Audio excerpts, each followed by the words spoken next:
Greetings and welcome back to Switch to Linux. Well, unmute the guests before I forget. And greetings, everybody. How's it going today? Hello. Hey, how's it going? Going well over here. We got Ivan, we got Sobu on. Dan is not feeling well, so get well soon, Dan, if you are watching. And so I got two chat windows. I'm going to try and have two floating chat windows here in addition to everything else. Maybe what I should do is, hold on, let me make my OBS a little smaller because I think this one I can afford to do that. I'm going to move my chat windows under OBS so I can watch all sorts of things. I just won't get as much chat window per each one, but that way I can have the Odyssey chat and the YouTube chat both up at the same time. I'm not sure if that's going to work. You know what? Here's what we're going to do. Just put the Odyssey chat over there and the YouTube chat over here. All right, well, we're getting there. All right, we also have a locals chat up if anybody is on locals. And I think I have this one set up since this involves the location of the stream feed. It is a paid locals one. The weekly news roundup. We will have a free locals live stream. So if you are on the locals community and you want to live stream or chat specifically over on locals, you can do that tomorrow. Today it is a paid chat. So if you are a paying member at locals, you can jump in on the chat over there as well. We will monitor on this lost stepchild of DLive. We got one person over there. Greetings. We got one over there. Is that the Die Master's on? Greetings. Greetings from the barren Twitch desert. Hey, at least I'm really in the desert here. I'm in the desert. I know. Twitch desert's not over there. And Selbu jumped in. It's following you around. What's that? Yeah. I don't know. The desert, though, is going to get crowded. I'm at the same spot it was last week. Barren during the week, maybe 5-10 people out here. And then starting tomorrow night, or actually tomorrow afternoon, the whole place is just going to be overrun with RVers or ATVers and stuff. So it's kind of cool. But, it's just sit back and enjoy and get some stuff done. So we'll do that. And, hopefully I don't wake up tomorrow last time I was this beautiful campsite, like the perfect weekend. Like, oh, it's going to be great. And that's when we got our second YouTube suspension. So, but you know what? We are doing so well that we actually don't even, we're doing so well right now. If YouTube just completely goes away, I'm not sure it's going to be a huge thing. We have 10 watching on YouTube right now. We have 14 watching over on Odyssey. Rumble's not giving me my view count again. Okay, there we go. Rumble's got 10 on Rumble. Devoured Eagle, greetings over there. The kitty music was kind of spooky. Yes, it is. Indeed it is. Shadow Streak is over there. Hi, Ivan. Thanks for holding down the Rumbles. Let's see, and over on Odyssey, hello, people of the open sources face. Oh, a deep dive. Says, let the Congress begin. That's right. Today's live stream is brought to you by the letter S. As long as it's not the letter K, the K word. Forgot you're going live tonight. Yes, indeed. And we'll be going live tomorrow as well for the weekly news roundup. Trying to set up an old router as an access point. I'm not sure what software you're using, but I do have one about how to set up a Raspberry Pi as an access point on the website at switchedtolinux.com. If you need any information from that, there are at least some links out to other places with a lot of other things. But yeah, I actually have set up a Raspberry Pi. Right now, my next goal is actually going to be reverse it and see if I can set my Raspberry Pi to steal Walmart internet and feed it back into my in-house network. Ooh. So I want to try doing that soon. The one downside I'm seeing is I don't see a way I can pull that off without having a monitor attached because of how it would have to connect. I can't SSH into it. And so I would have to have I have plenty of monitors. I can either put a mini monitor onto it or I can put, just attach it to my spare cable monitor just to get it set up. And that begs the question, should I just set up a GUI on it so it's just easier, or should I just write scripts to attach? Because if I'm connecting to some weird rando's internet, I'm going to want to run a VPN on it. If I'm connecting to my own wireless internet through like the phone or a wireless streaming box, I don't care if I run a VPN. So those are the questions I'm having. Let me know. Should I do it headless or should I put a desktop environment on there? It would either be the Raspberry Pi OS or Raspberry Pi OS Lite. I'm just going to build it on a Pi. Let me know in the comments. What should I do? Commodore fan over there on YouTube chat. Hello. Ivan's over there as well. Looks like Apple ain't much better at privacy. Yeah, Dan sent me an article as well saying that Google and Amazon Apple, might be doing the same thing. We're not going to look at the Apple end of things today. We're going to just look at the Google end of things because Google entered into a settlement for the lawsuit with 40 states this week. Curiously, Texas is not one of the states, and Texas is one of the states suing Google over this exact thing. So Google settles with 40 states, Texas not being one of them. Very interesting. So it appears that there is still litigation going on the exact same principle, which is location data being tracked even when you have turned it off. North Point, greetings from northern Indiana. We have 4 inches of snow. Snowing kind of hard right now. That's why I'm in the desert in California. Yeah, we just started having some winter here too. Earlier today it was 9 degrees minus Celsius. Mm-hmm. Yeah, so the heating season has begun. Yeah, it's chilly enough. I'm running the heater at night for a little bit and in the morning for a little bit right now. I burned through about 3 gallons of diesel fuel in the past week and a half.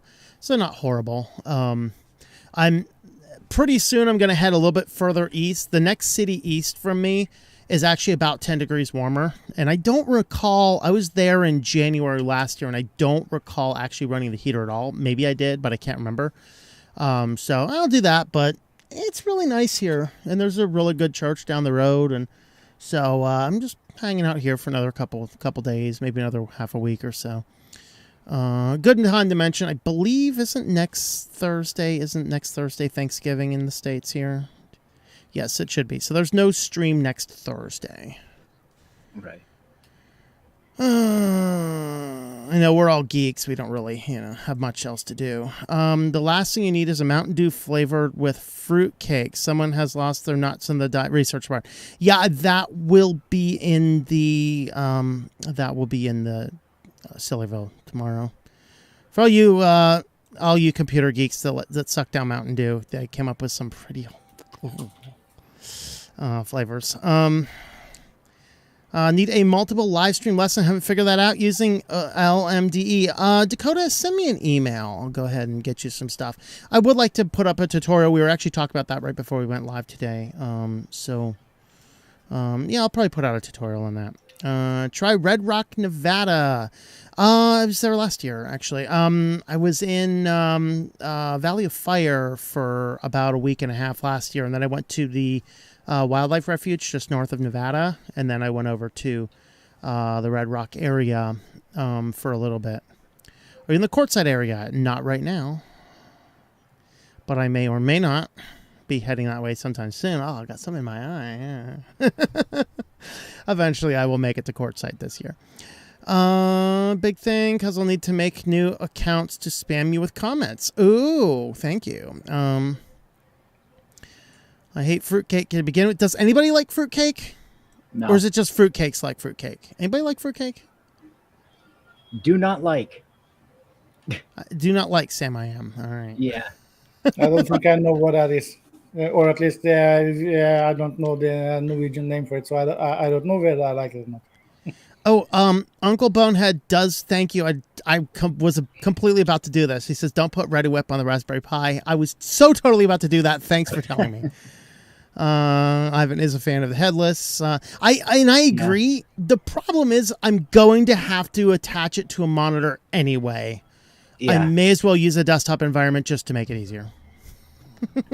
Although if I just spend an hour writing the scripts, I think it'll be just as easy either way. So. Yeah. Don't use thermal paste as war paint. Why not? You totally could. Come on.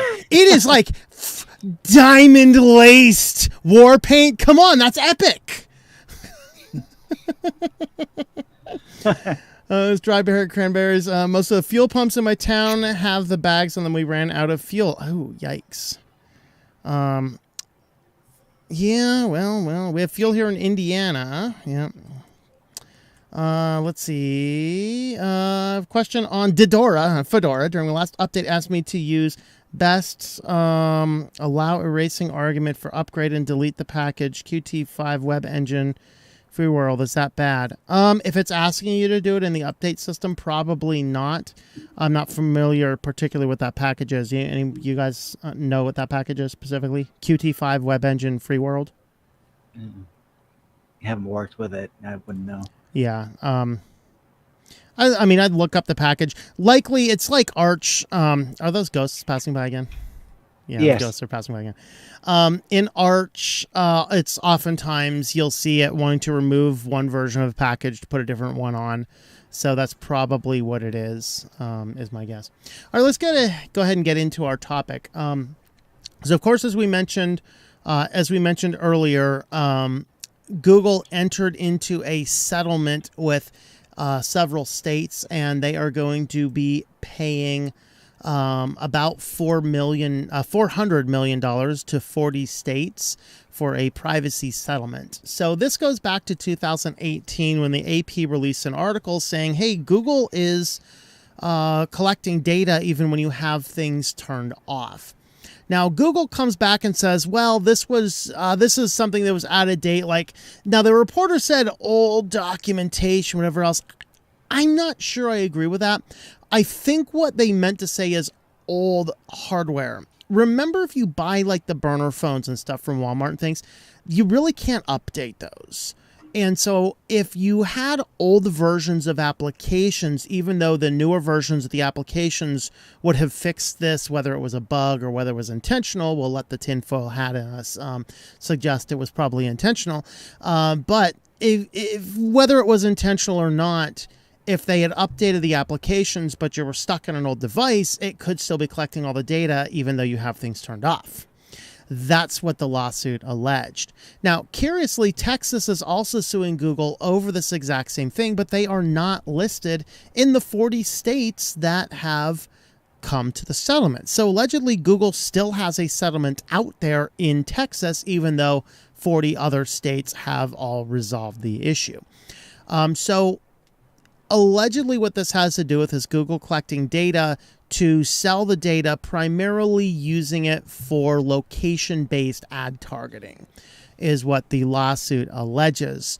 And, of course, Google comes back and says, well, this is something that, consistent with improvements over the years, we have settled this investigation, which was based on outdated product policies that we changed years ago, says the lying company spokesperson. How do I know they're lying? Because it's a company spokesperson. When their lips move, they lie. I mean, that's the purpose, right?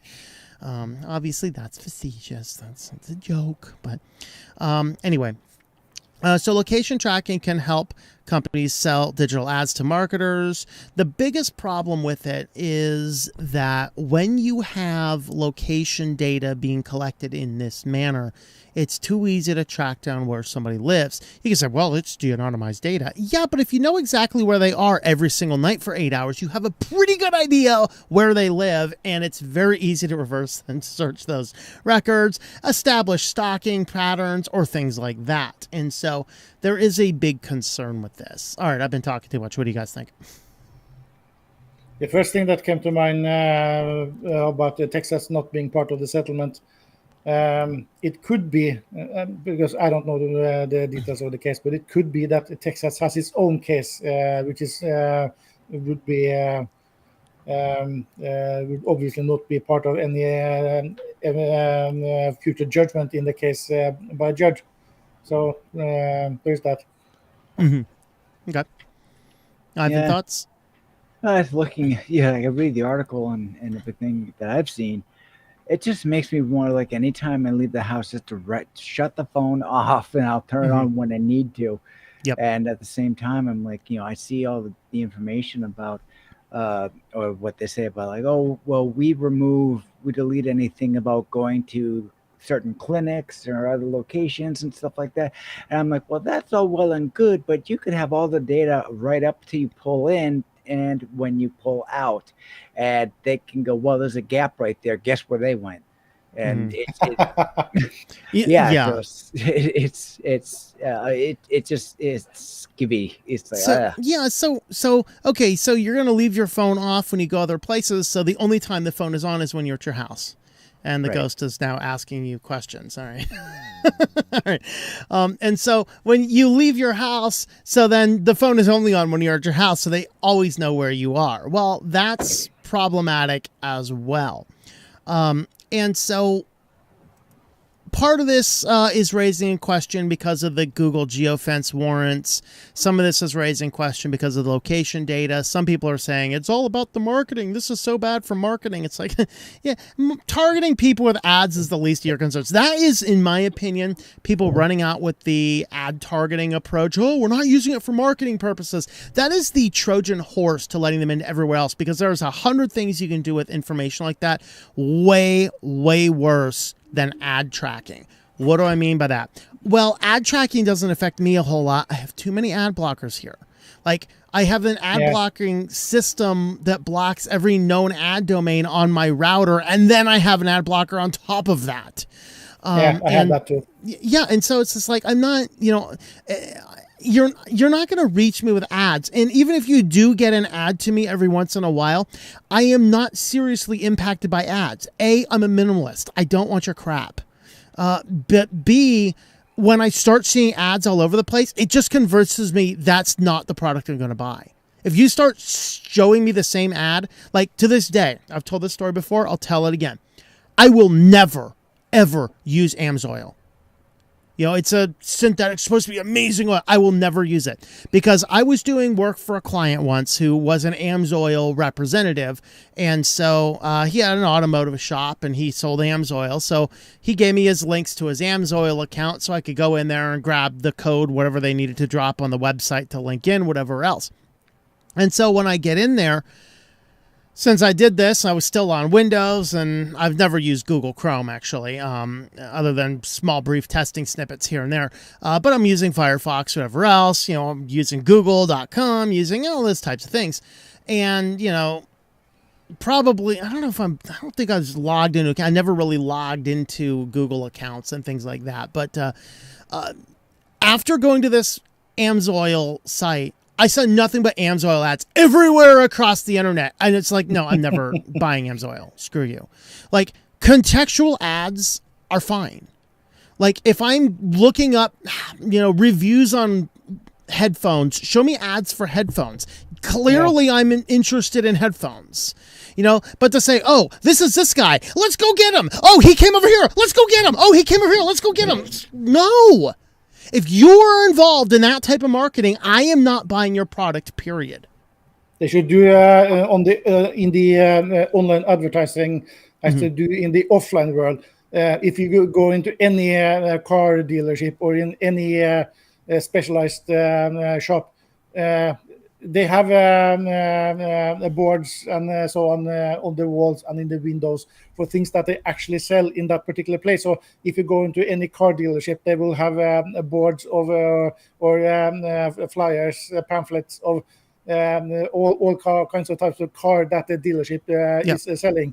And that's the environment when you are most likely to look at any of the ads and be affected by them, and could change your plans for what you're buying. But after you have bought the car, there is no dealership in anywhere that will start chasing you and start shipping you in the mail new ads for another car that you won't need for another or 7 years. How about this? Make it even worse.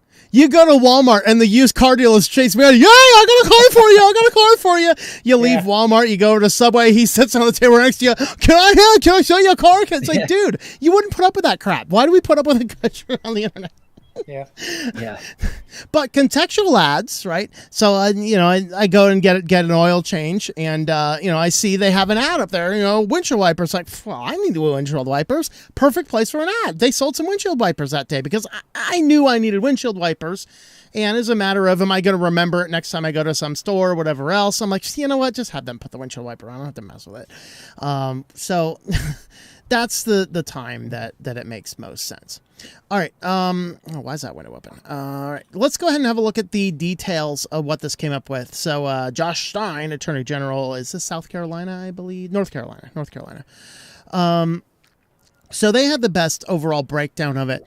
Raleigh, North Carolina, $391.5 million multi-state settlement with Google over location tracking practices related to Google account settings. So to be clear, people were going in and saying, I don't want Google to follow me, and Google was still tracking and following them based on a lot of other things they're doing, whether it was your web search history, where you were on the internet when the Google case was in there, or some applications still collecting privacy data. North Carolina said that $17.6 million is what goes to them. Of course, this $400 million gets spread around to all the different states. These are the things that they required. Settlement requires Google to be more transparent with consumers about practices. Now, this is where I look at this and go, this is more of the same. Number one, show additional information to users whenever they turn a location-related account setting on or off. So basically, it's like, yeah, we can still track you. We just have to tell you where it is. And if we showed it to you in, 1-point font down at the bottom of the screen, and you happen to missed it, oh, sorry, that you missed it. I mean, we told you, you just missed it. Of course, if it was that small, they wouldn't, Yeah, that would not fly in Norway. They have regulations that but that you actually have to be able to read the thing without having to zoom in. And yeah, absolutely. Number two, make key information about location tracking unavoidable for information. So that really is the part, the information about the location data has to be able to be found. And number three, give users detailed information about the types of location data Google collects and how it's used in an enhanced location technologies website. Now, these are where the problem lie. None of this says, stop doing that, you're not allowed to do it. It's all just like, hey, you have to tell people. That's where the problem is. Because sure, I go to a website and I'm forced to agree to your location technologies tab attached to the cookie consent form because, of course, we all read everything that's out there in the whole world, right? Yeah, right. Yeah. Sure we do. We should, but yeah, we don't. So the settlement also limits Google's use and storage of certain location information and requires Google account access controls to be more user-friendly. So ultimately, they're basically saying you just have to inform people that you're collecting the data. You don't have to stop doing it. You just have to inform people. And that's the problem, because we have to get to the point where we are able to avoid the data being collected, because I don't want you to collect the data at all. Oh, but we can give you better targeted marketing. I don't want your targeted marketing. You can take your targeted marketing and shove it where the sun don't shine. Okay. That's my opinion about that. So what do we do about this? Actually, any final comments on that before we get into what we do about that? Final comments? Yeah.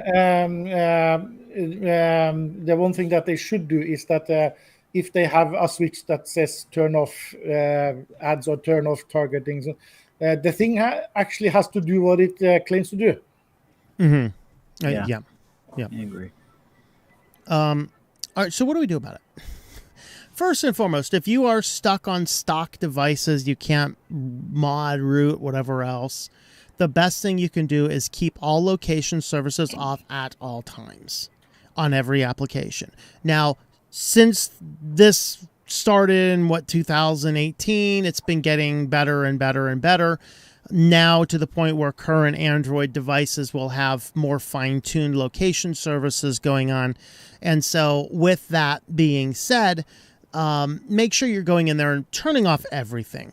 This is why, like I use the Garmin Forerunner series watch, which at the time I bought it is the only Garmin watch I know of that you could access a lot of data without actually having to connect it to a computer or other device.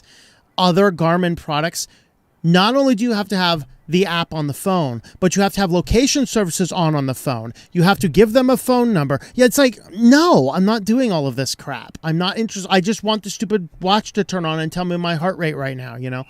And so with that being said, avoid anything that absolutely requires you to have all your location services turned on. This is why, like, Pokemon Go was the best thing for the NSA ever, because everyone's walking around with their location services on all the time. Oh, I'm gonna find a Pokemon! Gonna find a Pokemon! Oh, there's a Pokemon in the back of this windowless, sketchy van in the middle of the desert. Let's go in there. Yeah. And so turn off location services, and also turn off location on every app that does not explicitly need it. So, like, I allow the map on my phone to have GPS access, but I only ever use GPS access if I absolutely have to have it. Like, I'm lost in the woods somewhere. Phone, tell me where I'm at. Okay, that's useful. But just because I turn on location services to find me in the woods doesn't mean I need my contact list or some obscure app or a video game knowing my location services too. So turn all that stuff off. And do not turn on location services unless it's explicitly needed. And really reevaluate the things that you think, well, this app needs the thing turned on. Well, reevaluate if you really need that app, or if it's just, you know, ooh, a fun game. If you have a fun game that wants access to your whole contact list, I'm sorry, that fun game needs to be nuked. They're collecting more data about you than you should give them. That's being said. It's not too easy being a developer of these apps. I remember a few years ago, there was a discussion, and some app developers were interviewed in one of these stories because they required a whole lot of permissions in order to do stuff, and they were asked what they needed all those things for, and he told them that they don't need them, but they are using a function in one of the libraries. Like one function was that if the user choose, they could send scores to another friend, and then they needed to read the contact list. But in order to do that, they also got a whole lot of other permissions that they didn't need. So the developers need to either say, okay, it's not really important to send my scores to. I mean, you can take a screenshot and text it to your buddy. Okay. Yeah. I mean, but at the same time, maybe the developers of these should start making a little bit of noise saying, hey guys, we can't do this without doing this, and this until the libraries change. I mean, that's a core thing. Getting to my next thing you can do, stop logging into big services on your phone. You don't need to be logged into a YouTube account on your phone. You don't need to be logged into Google Maps on your phone. Oh, but they will track whatever I'm doing. Yeah, that's a problem. Okay. And I understand some people are just like, oh, well, you know, I have nothing to hide. Yeah, you have nothing to hide until all of a sudden you have something to hide, but by then it's too late. And that's why it's important to jump down. If people don't have anything to hide, then why do they close the door when they go to the bathroom? Yeah. Well, I want to hide that. Too late. Yeah. Too late, you know. This is why my phone, I use Lineage, and it doesn't have, I don't use Micro G. I don't use Google Apps. I simply don't have the ability on my phone to do a lot of those types of things. I never log into any services over there. My phone is simply communication, and that's effectively it. Those are the things you can do to not get caught up in all this. Now, could Google get the data from the cell phone company based on the cell phone geolocation? In that case, probably not.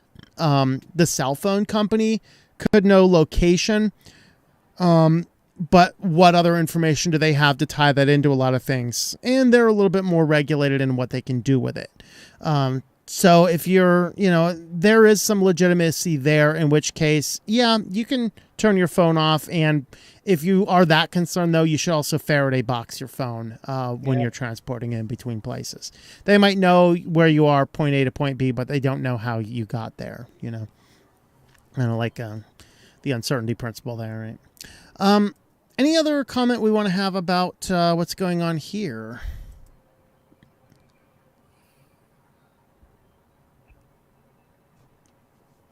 If not, silence is deafening. Yes. Yeah, I know, right? Silence must be heard. All right. Cool, Enigma. All right. So kind of those are my tips. If you guys have any other tips, let me know. For those who want to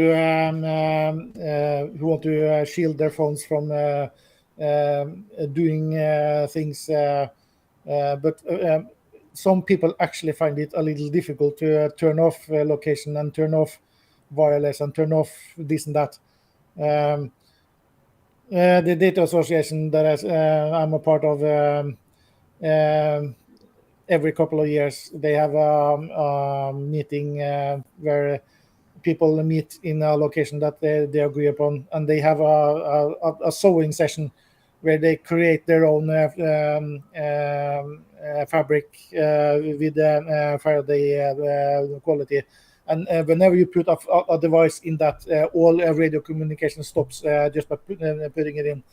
And I'm sure that these things you can buy somewhere. That's an easy way to block any, because even the phone company can't track you, and that disconnects you even from the cell network. But there are people who even want that kind of privacy. Mm-hmm. Yeah, I mean, there's legitimacy to that as well. I just don't use my phone a ton, as I say, as I'm texting somebody back and forth. That's my manager with. And also the argument that I have nothing to hide, that is missing the point, because it's not that you have something to hide, but you don't want people to know what you are, where you are, and what you're doing all times of the day. Just people, at least women, they get all freaked out, even by the suspicion that someone is following them around. Mm-hmm. Yeah, and this is what big tech is doing on the online world. They are following people around, but you don't see it. Yeah. Well, we got a lot of pushback on the Signal story from last week on the news, because it's like, people are like, well, you can turn this off. I mean, Stories is a good function. People need this. Like, Signal is a text messaging app. It doesn't need to be turned into a social platform. Oh, but everybody's adding this stuff in. Just because everyone jumps off a bridge doesn't mean I want to do that. It's look at YouTube. YouTube is devolving right now because of shorts. Sure, there's a number of people that really like them because they're brain dead and they get caught into this ling of shorts. But a lot of people don't like shorts. And YouTube is putting all of their eggs in the shorts basket. Why? Because, TikTok did shorts and got big. And wow, everyone needs to duplicate TikTok now. TikTok is not the company to be duplicating, okay? I'm telling you. But Signal has a lot of problems that, for me, make it a no-starter. And it doesn't have to do with the stories as much as to do with the fact that, and some people say, well, you can turn off when you get a notification when somebody signs up for it. Yeah, but you can't turn off the fact that when you sign up for Signal, everybody else with your number gets the notification, including your stalker who puts your number in there because they're crazy. Signal alerts the crazy person that you are now on a platform that's harder to trace. Yeah, so let that sink in. Yeah, everybody could have that little thing checked off, shut that off for notifications of that event going on. But the thing is that everybody out there that has it has to have the mentality to do it, for one, and then you've got little Timmy over here in this building over there that's like and keeps it on to be like, hey, I want to know this stuff because I want to grab my. Wow. Yeah. Ivan just apparently Ivan was just he was just pulled out. The NSA got him. Yeah, actually, Ivan, the NSA got you. Yeah, that was my own stupidity. My microphone cord hit my keyboard and it went fluey on me. All right. No feds. All right. I'd say blink twice, but I can't see your picture right now. So, I can see you, but Hello. Yep. All right, let's go ahead and have a look at some comments here. Let's see. There's still more fruitcake commentary going on there. Meowberry. Setting up that K software on a spare 6-core PC running Linux Mint. I'll be able to watch all my movies soon. Yeah, just don't put tutorials of that on the tubies. Apple was just accused of this very thing. Yeah, Apple's been doing a lot of crazy anti-privacy stuff too. All these people are like, well, Apple's privacy. No, they're not. Every time you say Google, my phone lights up. So I thought they stopped doing that. Hey Google. Yeah. All right. Hey Alexa, order unicorn meat. Confirm. I need to go get Alexa out of my storage unit when I go there next, shouldn't I? And for you guys that are new around here, Alexa is my unicorn. I have a little stuffed unicorn. So. who needs a lot of meat? That's right. And I do have unicorn meat in storage too. But nice. Back in those golden days, man, before some of you guys jumped on the channel, I would that would be the common thing, and I did it so much. My brother ended up getting me a unicorn meat and a little stuffed unicorn for the channel. So I do have a unicorn named Alexa and a can of unicorn meat. Yes. What if Apple and Microsoft merged? Were they called applesauce? Yes. Yeah. Just like if UPS and FedEx merge, it'd be called Fed Up, you know. Yeah. Code K, let's see. Maybe Google doesn't consider Texas part of the U.S. anymore. That's possible. Nearly half late 90s, Microsoft bailed out Apple. Yes, they bailed out Apple so that they did not become a monopoly, because back then monopoly rules were still enforced. Just drop your phone in tinfoil when you leave the house. Yes. Wish Canada wasn't. There you go. Let's see. Here's a thing. Turn the phone off. That also works. Well, maybe. There's enough evidence to suggest they can still collect all that stuff, because is a phone that you can't remove the battery with a software switch to turn off really off? Yeah. Right. Or does it just put it to sleep? There you go. Well, if you put it on airplane mode, it still collects all the data and then does a mass data upload as soon as you turn it off airplane mode. So that doesn't work either. I remember Apple got some noise or pushback a few years ago when one of the models that came out, you had the feature where you could turn off wireless and turn off things. It just turned off the icon, but it would still in the background push things online still. Yeah. Let's see. Hear about push whoosh? No. What's push whoosh? Dynamic ads inside of games. Yep, there you go. Considering email spam, we should just forward it to Google employees. There you go. Can't remember last time I had location set to on. Yep. Also turn off Wi-Fi when I'm not at home.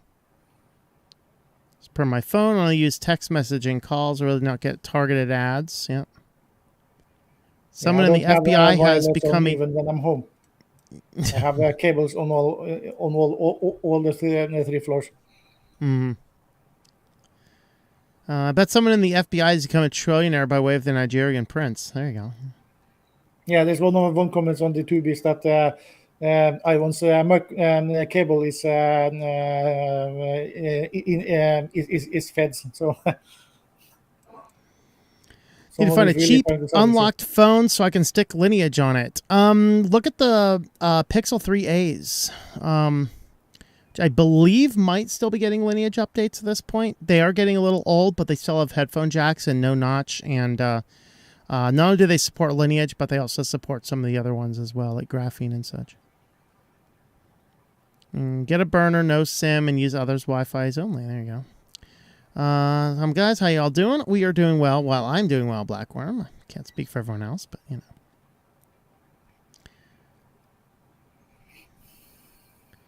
Let's see. Considering building a drive-in theater for my Christmas village using Pi and 6 movies in rotation. Well, one thing though you have to watch out for doing that is if it's anywhere where there's public display, you can't do that without a license to watch the movies. Disney actually busted a school board meeting that was showing a Disney movie as a fundraiser.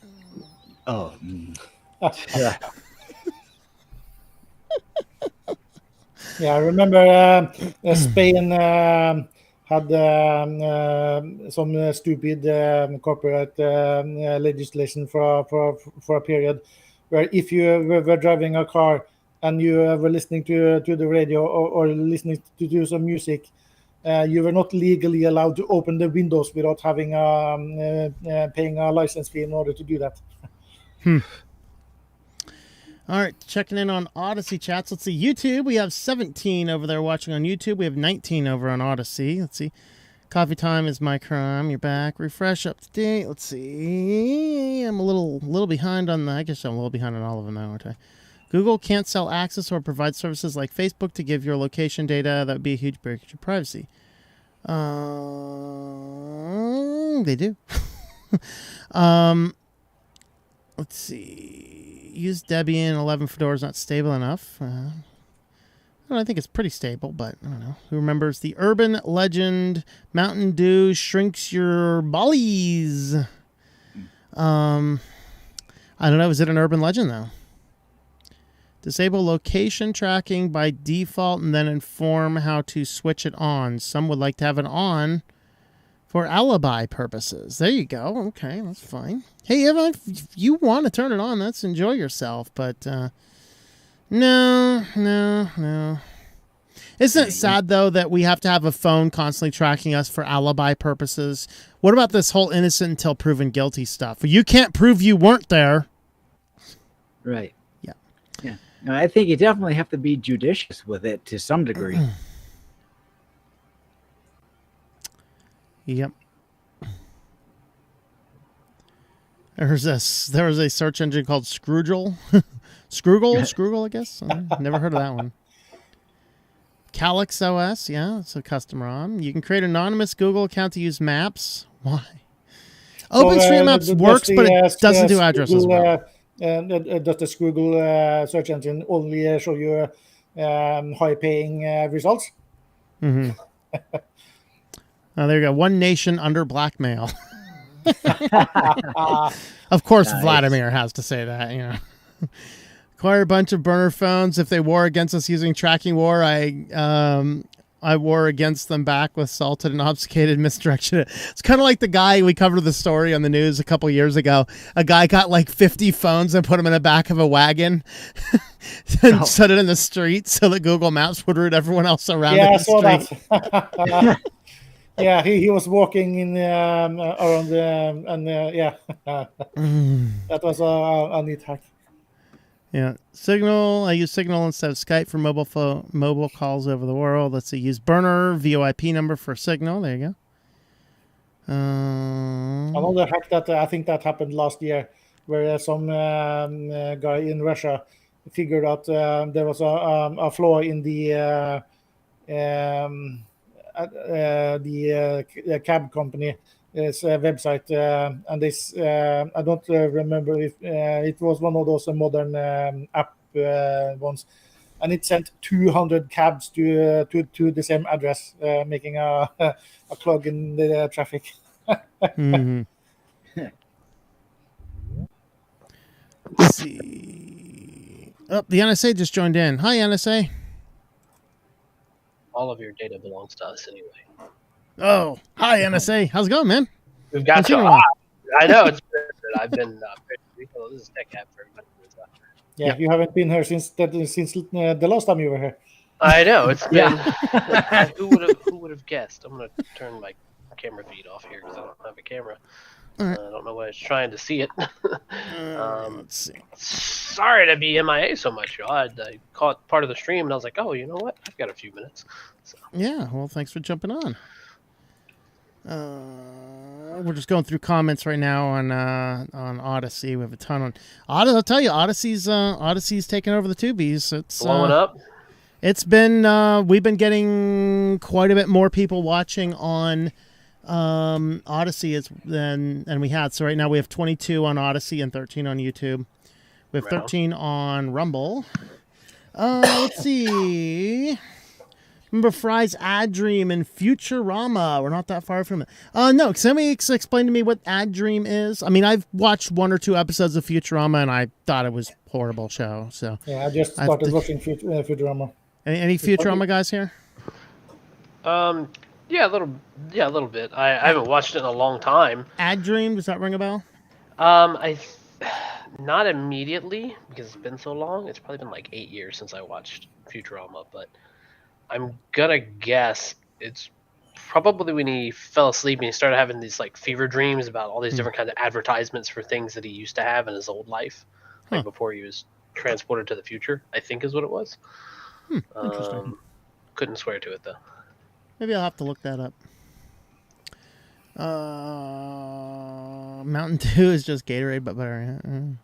Drink it for sore throats. I got some. What is this? Lemon ginger tea. Better with honey, but I ran out of honey. I was gonna get some the other day. It was like $5 for a little bottle. Like, hell no, I'm not spending that much money. Yeah. Mountain Dew Code Red. I just don't drink much soda. I do like Baja Blast though. I can say I do. Like Baja Oh my! Blast. I was about to say Code Red is vile and Baja Blast is worse. Yeah. I'm looking up your stream on Odyssey. I'd say that. I think I've watched like 3 videos on Odyssey. Yeah, it's working pretty well. I do need to look into the channel memberships. I'll add it to my list to do maybe like next week or something. I've been doing this week. I have I finished the 1 audiobook done, and right at the end of last week, I got the edits back for the other book I was working on. So I said, well, I hate doing audiobooks, so let's just go ahead and do more. And so I'm working on that one this week. And that way I'm done. I'll be done with audiobooks for at least 6 months because I don't even have another book in the works right now.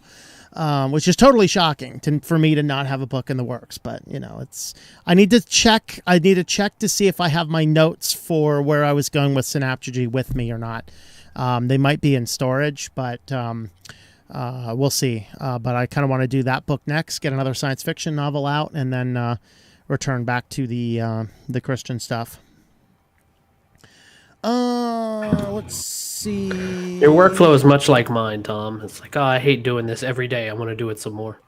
Yeah, well, it's just like let's just get it done with. That's the thing. I'm looking at it. It's hard life, man. I got. Say it. I have 4 tracks left. One of the tracks alone is going to take me 1 hour. Oh God. I'm going to try and do one more tonight if I have time because I need to get all prepped up for the news tonight. And then I'm trying to get all the websites and stuff shored up, and I'm tracking down all of the sale links. I'm actually adding some new links to the Christian website for some new companies that are now selling books as well. And so the one audiobook distributor platform I'm using was bought by Spotify, so that's actually increased more places you can buy the books now. So I need to make some adjustments on that, and then, you know, so that's what I've been doing. Let's see.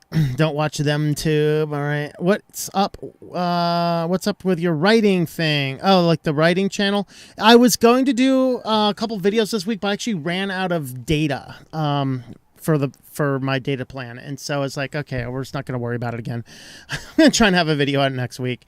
I was going to do some cover design stuff, but I already did that. I'll probably shore it up because I've been shoring up some of the older content on there. And one thing I really need to do is OnlyOffice now has a WordPress plugin that actually allows you to use your WordPress as the backend database to do a Google Docs-like approach on OnlyOffice. I want to do that on the writing channel just to see how it works because a lot of people still use WordPress websites for some unknown reason to me. Yeah, they're still getting they're still getting multiple 1-star reviews on that stupid block editor they put into WordPress. On top of that, WordPress, they've been shoving so much JavaScript in the back end of WordPress. WordPress, for the inception up to like last year, you could run it on your server with only like 16 megabytes of memory. You have to run WordPress now with like a minimum of close to 90 megabytes of memory on your server. It's like, what? And so it's crazy. Coming giant, full of bugs, crap, and things. Let's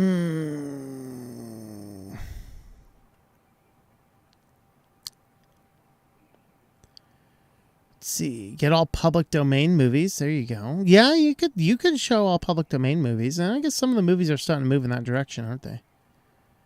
Yeah, and there is many movies from the 60s that are public domain, because the copyright law at that time was you had to renew it in order to keep it, and yeah, so there is some John Wayne movies that are public domain. Yeah, I have a few of those. yeah. There's, I think the original 1984, I think, is in public domain now, so that's good.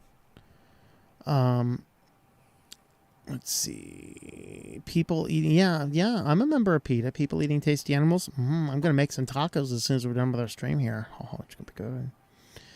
Can you strip down WordPress somehow with script blockers or something?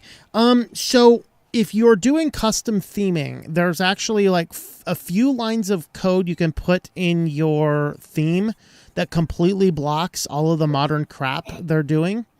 And so, yes, you can. The question we all have is, how long is that going to work for? Because they seem completely dead set on shoving Gutenberg down everybody's throat, even though most people are still not on board with it.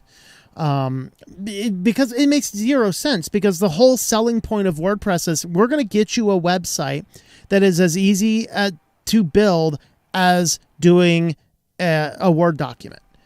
And the problem is that they're like, well, but your average person can't develop and put cool blocks here and there. Yeah, the average person is incompetent if you give them Gutenberg too. You need to hire a web developer if you want a beautiful looking website. You know what I mean?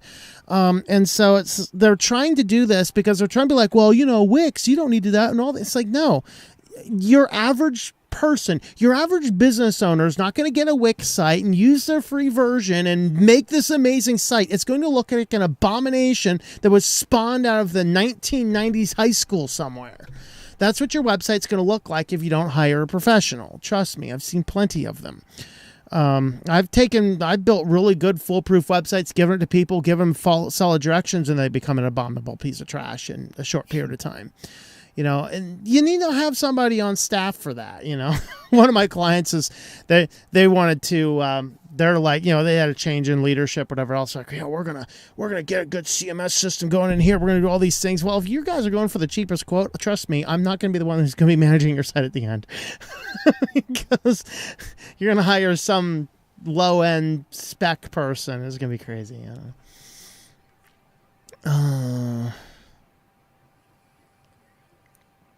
First book just decided to give.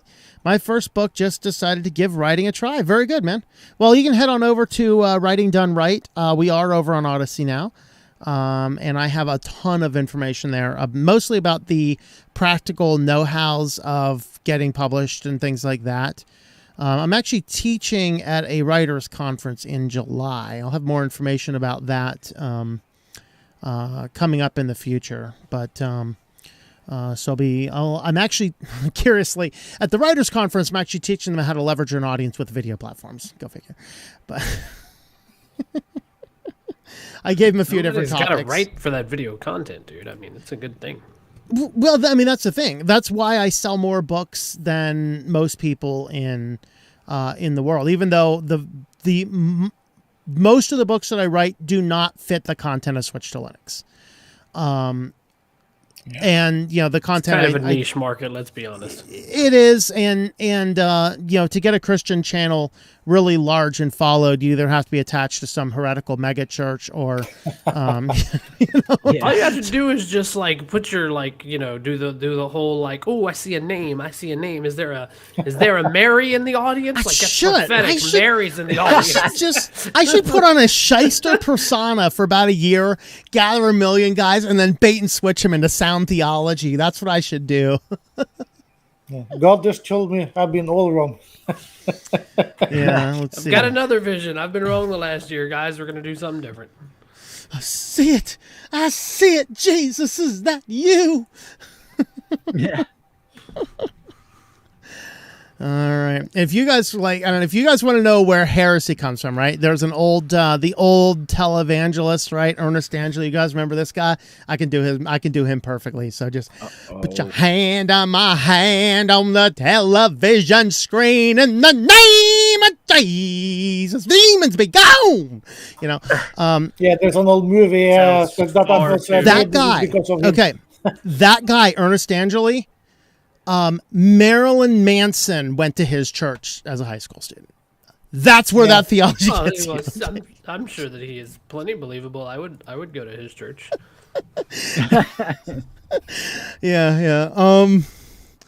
Absolutely. Let's see. Horror Stream Live. Oh, okay. There's some Horror Stream Live. Is that public domain horror movies? Cool. Yeah, Horror Stream Live. That sounds cool. Awesome. I ran into a guy one time who said that horror movies are straight up of the devil. It's like meant to pull you away from God. Has anybody ever heard that before? Is that a thing? I may have at one point. I haven't encountered that a ton. The one that I have heard a lot, I have a funny story about this one. Sorry to get off on this Christian sign guys. We've finished our Google content. We're just gonna hang out for a little bit.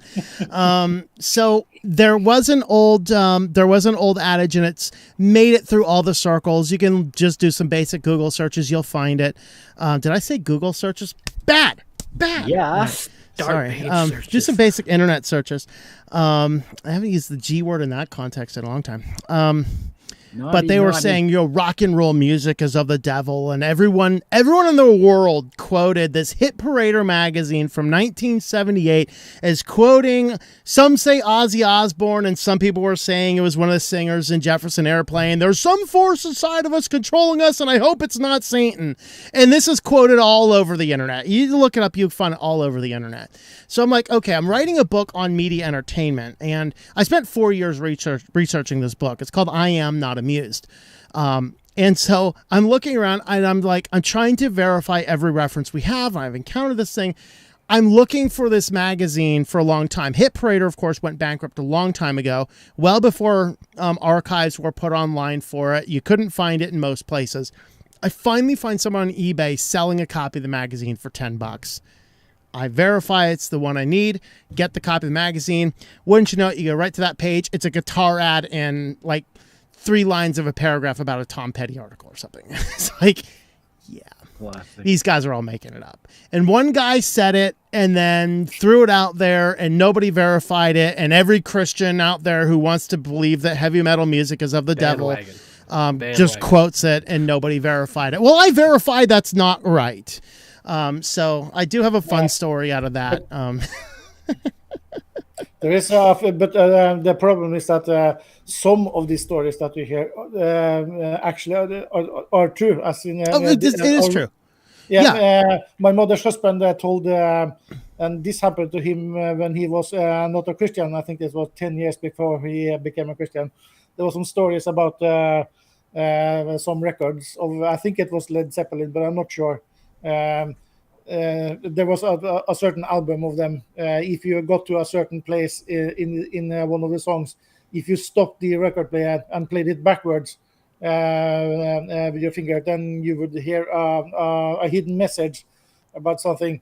And I think they did this as a joke. But anyway, so he was curious about if this was true. So he tested it, and he heard a message that was supposed to be there.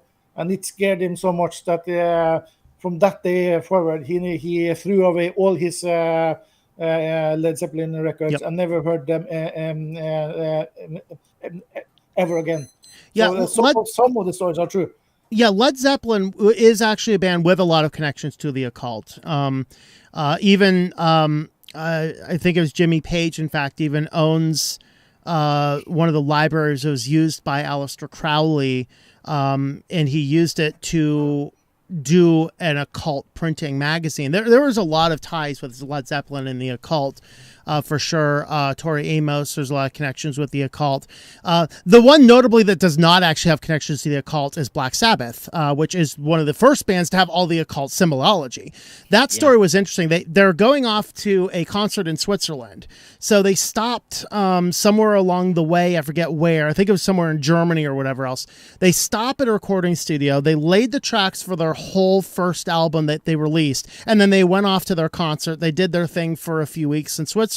They come back and they get the runoff prints, and the guys did them all up in like satanic garb and stuff, and they're like, why'd you do this? Like, it's edgy, it'll sell. And so, all right. And so they let it go, and it ended up being so edgy it sold, and everyone's like, they're of the devil, and they're not. They weren't of the devil at all.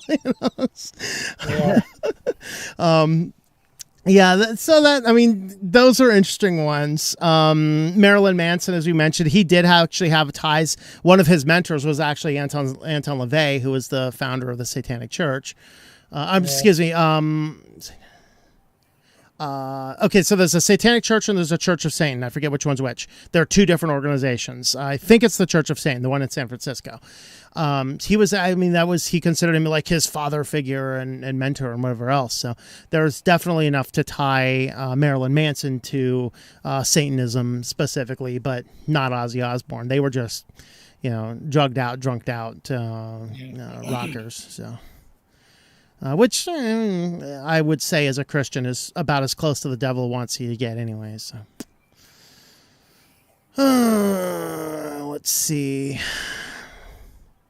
Stryker, remember them? Not really. Unless he's talking about a Striper that they still play, I think. Yeah, I remember Striper. Movie Black Sabbath playing across the street with the theater. We were performing. Dee Snider snuck, so Alice Cooper was way better. Yeah, Alice Cooper was an interesting one too. He came from a long line of pastors. Yeah, and he repented and went back to his faith. Oh, they say I have a funny Harry Potter story too. So I was hired to teach a youth group at a Chinese church, and they wanted somebody of the American culture to teach their teenagers.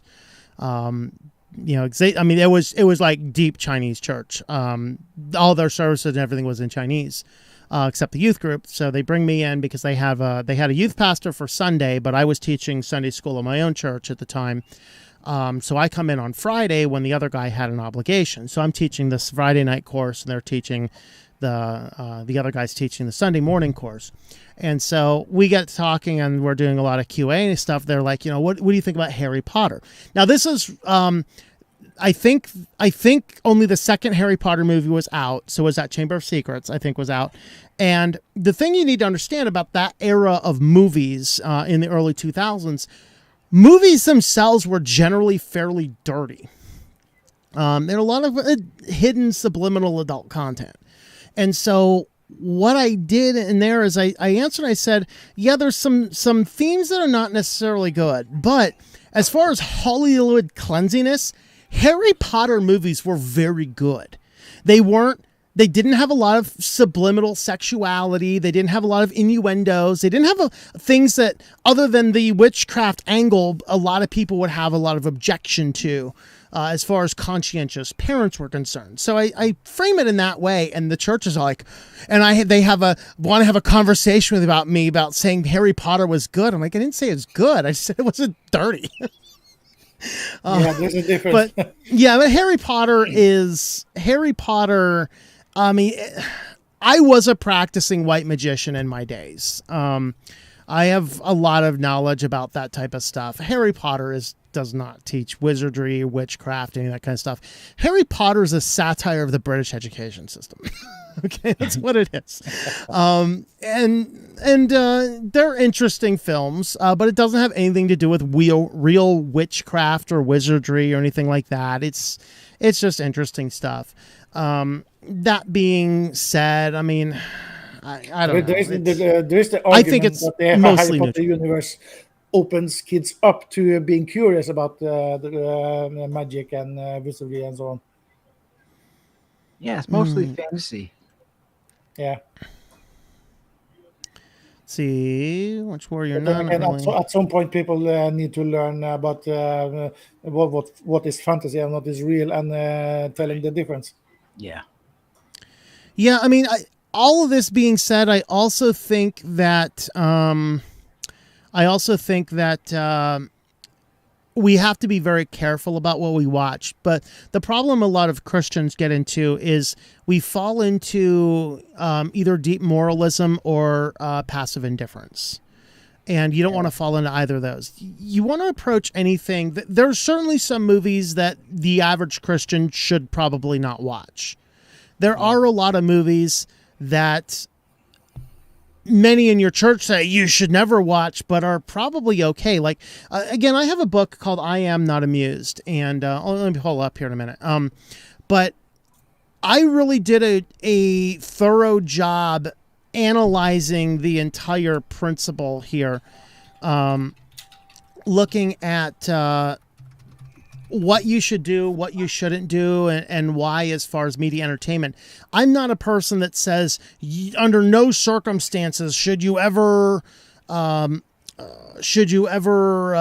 watch a movie that has the bad word in it or something like that. Now, there are some people that shouldn't, for sure. There are definitely some people that are going to have a hard time with that. And if that's you, the Bible's very clear in saying, you have to consider the conscience of the weaker brother. But for other people, I was raised in some of the most egregious circumstances. Hearing an F-bomb and watching people get killed does not bother me a lot. It probably should, but it doesn't because of the crap I've been through in my life. Okay. And so, multiple suicides in my background. We had, multiple forms of abuse. There's all sorts of crap. And all that being said is I have learned how to take that, dissociate myself from that, and analyze everything from the Word. And my approach is I can do a good job analyzing things where other people can't do it, and I can report to you what is and isn't something good worth looking at. So this is the book. It's called I Am Not Amused. Let me grab the book sample here. You can get a better look at the cover there. So the kid's actually playing Black Ops 1. This is actually the kid I was mentoring at the time. We took the photo and we etchified it in GIMP. So we really get in here and look at media entertainment really in a different perspective than most people have seen. You can pick it up over there on, my sites, of course, Amazon, Barnes & Noble, Books A Million, IndieBound. There's ebook copies and audiobook copies. So you can pick it up wherever you want. I'll go ahead and drop this in all the different chats here if you're interested in having a look at that.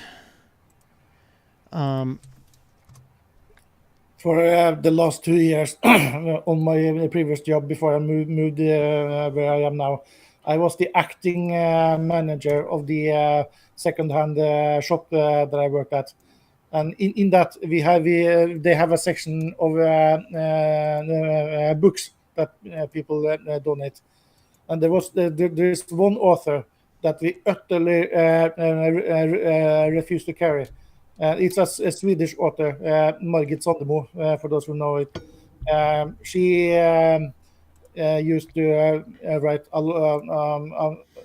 many books 30 or 40 years ago that was hugely popular in Scandinavia. And she is told quite publicly through all her life that she had a helper that helped her in what she was supposed to write. and it was an angel called Lucifer. Mhm. And so because of that, we refused to carry it, and it's one of the few items that we refused to do. And I remember that she was partaking in a radio program that was for 1 or 2 hours. She was one of the guests and talking about stuff. And during one of the between one of the songs, the journalist asked her if she about this helper, and if she was ever afraid that it actually was the devil, as the biblical devil, as reported in the Bible. And she said that, no, I'm not worried, because I asked him if he was, and he said he was not. Yeah, you're supposed to test your spirits pretty thoroughly. Yeah. So what I have here on the screen here is I do actually have my life story. This is the audiobook I was just doing. It actually took me like 6 weeks to do this one. It's like 6.5 hours long. But it kind of goes through all the different stuff. You can find that over the website as well, ourwalkinchrist.com. But yeah, I mean, see, we're getting pretty late here. I'm getting pretty hungry. Yeah. We should jump off here soon. Yeah. Besides, I think we got way off of a tech and Linux path and onto other stuff. You But I don't know. Eventually, I'll get the Christian stuff back up and Didn't running even soon. notice. What's that? Oh, you did notice? I had no idea. Thought we were still talking about Google. My bad. Yeah. You know, the devil, Google. What's the difference? Yeah, it all ties into Google, because you can find all these things by using Google. So Don't listen, YouTube. Don't listen. Oh yeah, Devoured Eagle. Yes, I do have a science fiction novel as well. That is called Synaptergy. So you can look that up, Devoured Eagle. yeah, and you also have one of the books that one of the few that I've actually read about 2 years ago. Something happened in the world, and you had a way of looking at it by writing a novel, short novel. Oh yeah, that was Lockdown. I think I might actually bring that. I might expand that, edit that better, and I might actually bring that in as a low content book. Because it was fascinating, because I wrote Lockdown literally, I think it was the week before they were announcing Kofi lockdowns. And I wrote it, and literally like everything I wrote about in that book actually came to happen somewhere in the world. It was like, yikes. But yeah, this is Synaptergy over here, and I want to work on part 2 of this book here soon. And then the other one is called Lockdown, which is actually right now, it's a free download. Let me see if I can find the spot where I have that.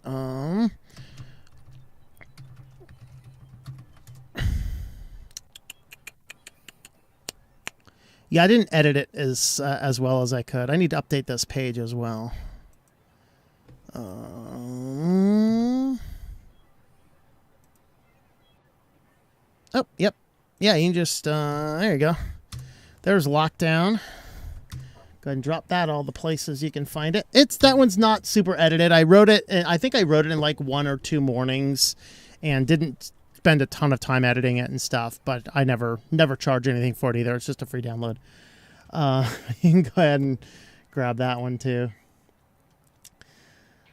All right. I think, as we have noticed, we have gotten off of the Google and technology end. Yeah, just a little bit.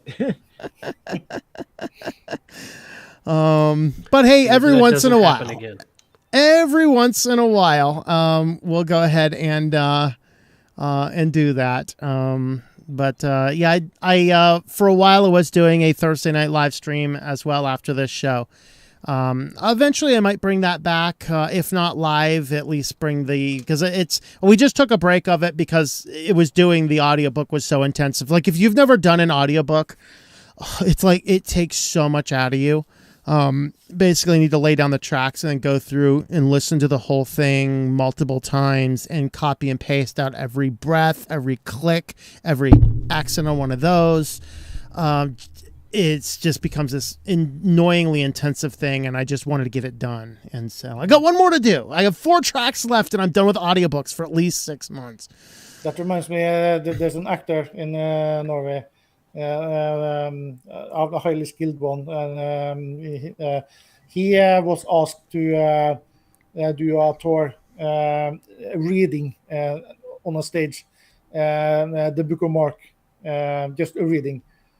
And then he decided he decided he had to think about it for a few days and decided he was going to do that. But then he also thought that he had to do some research into what he was about to read, because he was going to a one-man acting on the stage with nothing but a chair and one other item, I think it was, for the entire thing.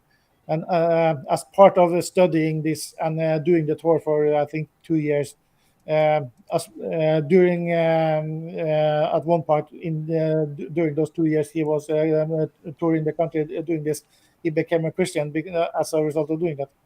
So let's see. To retain my voice to get back to opera already. All right.